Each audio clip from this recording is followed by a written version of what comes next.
Hello दोस्तों, video में आपका स्वागत है। मैं हूं राकेश कुमार और आप देख रहे हैं GIS हिंदी NCERT।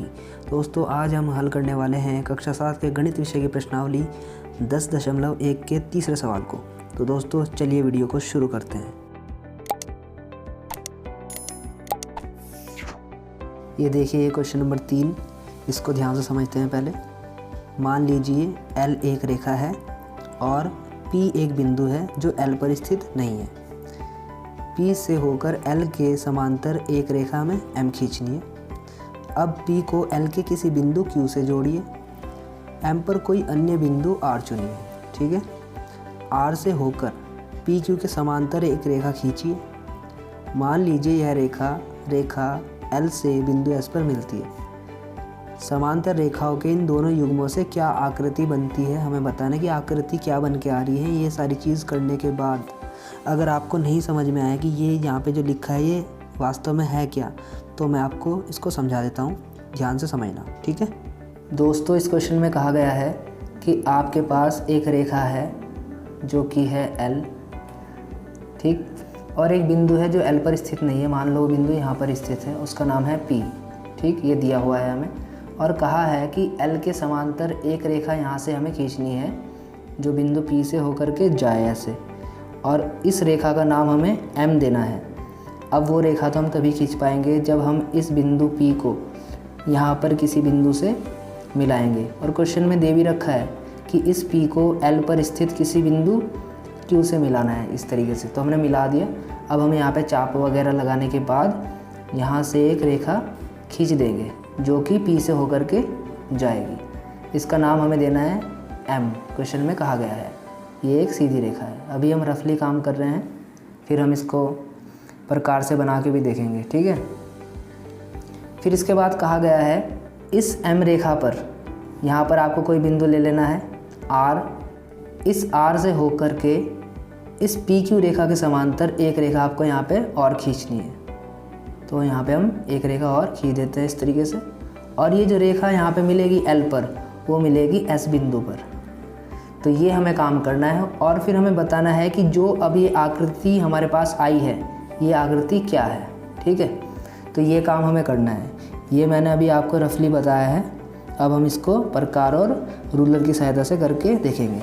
ठीक है, तो चलिए देखते हैं इसको। ये देखिए, जैसा कि कहा गया था क्वेश्चन के अंदर कि सबसे पहले रेखा L खींचनी है हमें, ये हमने खींच दी है। ये है रेखा L। अब एक बिंदु लेना है जो रेखा L पर स्थित नहीं है। मान लो वो बिंदु है P, वो मैंने यहाँ पर ले लिया है। ठीक, अब P से होकर के एक समांतर रेखा खींचनी है जो कि L के समांतर हो। एक रेखा खींचनी है जिसका नाम हमें M देना है। M रेखा हम तभी खींच पाएंगे जब यहाँ पर कोई बिंदु हम मान लेंगे, यानी कि इस बिंदु को यहाँ पर हम किसी बिंदु पर मिलाएंगे। तो मैं मान लेता हूँ यहाँ पर कोई बिंदु है Q। ये क्वेश्चन के अंदर दिया है कि यहाँ पर P को आपको Q से मिलाना है, तो Q बिंदु हमने यहाँ पे बना लिया है इस तरीके से।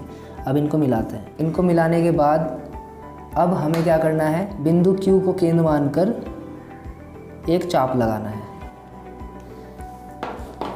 ये चाप जो कट करते हैं इनके नाम दे देते हैं। यहाँ पे C पॉइंट पे कट किया है और यहाँ पर D पॉइंट पे कट किया है।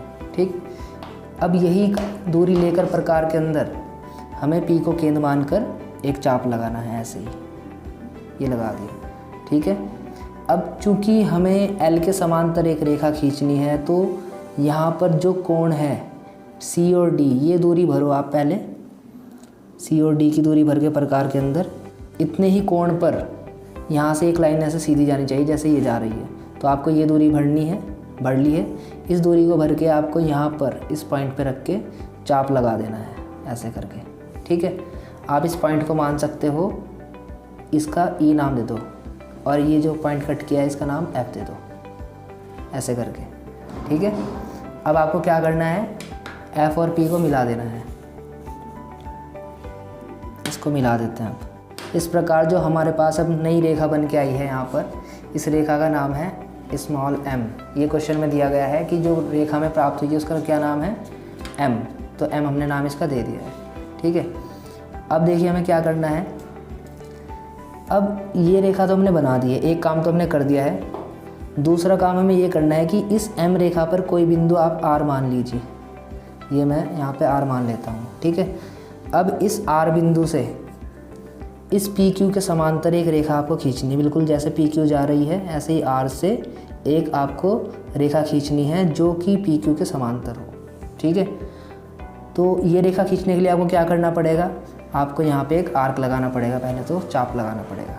ठीक है, तो चाप लगाना पड़ेगा आपको जितना जिस दूरी का चाप यहाँ पर था, क्योंकि हमें इस एंगल पे, जो एंगल यहाँ पे बन रहा है, इस एंगल पे ही ऐसे लाइन खींचनी है ऐसे, तो आपको इतनी ही दूरी का चाप लेना पड़ेगा। तो यहाँ पे आप पहले दूरी भर लीजिए इतनी।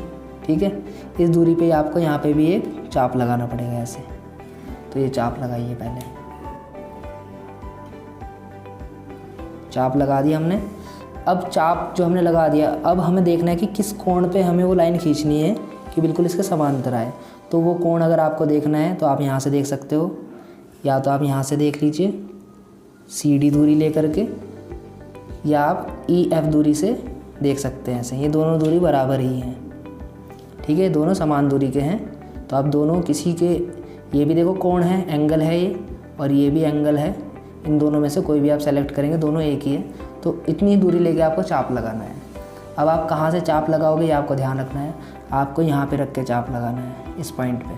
ठीक है, इस पॉइंट पे रख के आपको चाप लगाना है।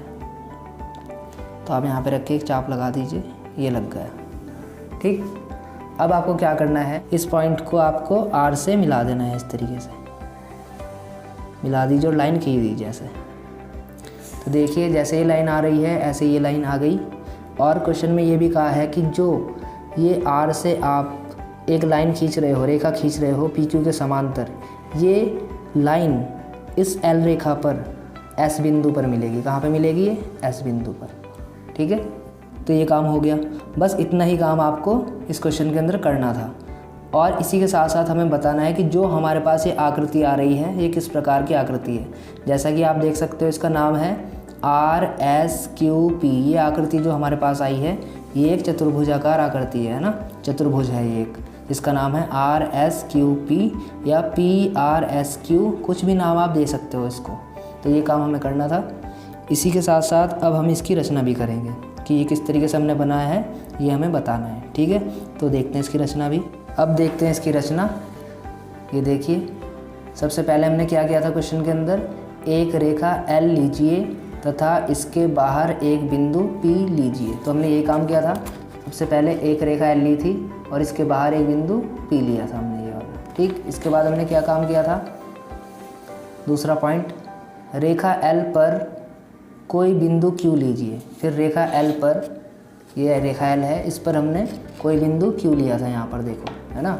फिर क्या किया था हमने, तीसरा पॉइंट, PQ को मिलाइए। फिर हमने PQ को मिला दिया था, ये देखो P से Q को मिलाया था हमने। ठीक, इसके बाद देखिए फोर्थ पॉइंट, Q को केंद्र मानकर एक चाप खींचिए जो L को क्रमशः C और PQ को D पर काटता है।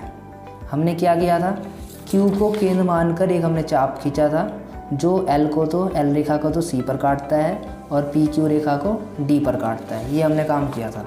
इसके बाद जो पांचवा चरण है यहाँ पर, उसमें हमने क्या काम किया था, P को केंद्र मानकर DQ त्रिज्या का एक चाप खींचिए। हमने क्या किया, P को केंद्र माना था और DQ त्रिज्या का एक चाप खींचा, मतलब जो त्रिज्या का चाप यहाँ पे हमने खींचा था उसी त्रिज्या का चाप P को केंद्र मानकर हमने यहाँ पे खींच दिया इस तरीके से। ठीक है, फिर क्या होता है, जो PQ को E पर काटता है, ये जो चाप हमने खींचा ये PQ को कहाँ पे काटता है, E पर, देखो। ठीक, इसके बाद देखिए छठा चरण, E को केंद्र मानकर CD त्रिज्या का एक चाप खींचिए जो चरण 5 के चाप को F पर काटता है। जैसा कि छठे पॉइंट में कहा गया है, E को केंद्र मानकर CD त्रिज्या का एक हमें चाप लगाना है। किस चाप पर, 5वें चरण वाले चाप पर। ये 5वें चरण में जो हमने चाप लगाया था यहाँ पे, ये EF, इस पर एक चाप लगाना है E को केंद्र मानकर DC त्रिज्या का, जो कि यहाँ पर कट करता है। इस पॉइंट का हमने नाम दिया है F। अब सातवां पॉइंट देखिए, PF को मिलाइए और दोनों दिशाओं में बढ़ाने से अभिष्ट रेखा M प्राप्त होती है। अब हमें क्या करना है, देखो P और F को हमने मिलाया तो दोनों दिशाओं में हमारे पास एक रेखा हमें प्राप्त हुई जिसका नाम है M। इसके बाद 8वां चरण देखिए, M पर कोई बिंदु R लीजिए। M पर हमने कोई बिंदु R लिया, ठीक। उसके बाद 9वां चरण देखिए, R से होकर जाते हुए RS समांतर PQ खींचिए। फिर हमने क्या किया, R से होकर जाते हुए RS खींचा जो कि समांतर किसके है, PQ के। यही कहा था 9वें पॉइंट में, R से होकर जाते हुए RS समांतर PQ खींचिए, यानी कि हमने RS खींच दी है जो समांतर है PQ के। इस प्रकार प्राप्त आकृति चतुर्भुज RSQP प्राप्त होती है। तो इस प्रकार हमारे पास एक आकृति प्राप्त होती है RSQP, और ये कैसी आकृति है, एक चतुर्भुज है। ठीक है दोस्तों, तो बस ये काम हमें करना था इसके अंदर, और ये क्वेश्चन आपका इस प्रकार से कंप्लीट हो जाता है। बाकी दोस्तों अगर वीडियो आपको अच्छी लगी है तो प्लीज़ वीडियो को लाइक कर देना, शेयर कर देना, कमेंट भी करके बताना आपको वीडियो कैसी लग रही है। ठीक है, बाकी दोस्तों वीडियो को देखने के लिए आपका बहुत बहुत धन्यवाद। Thank you. मिलते हैं आपसे अगली वीडियो में।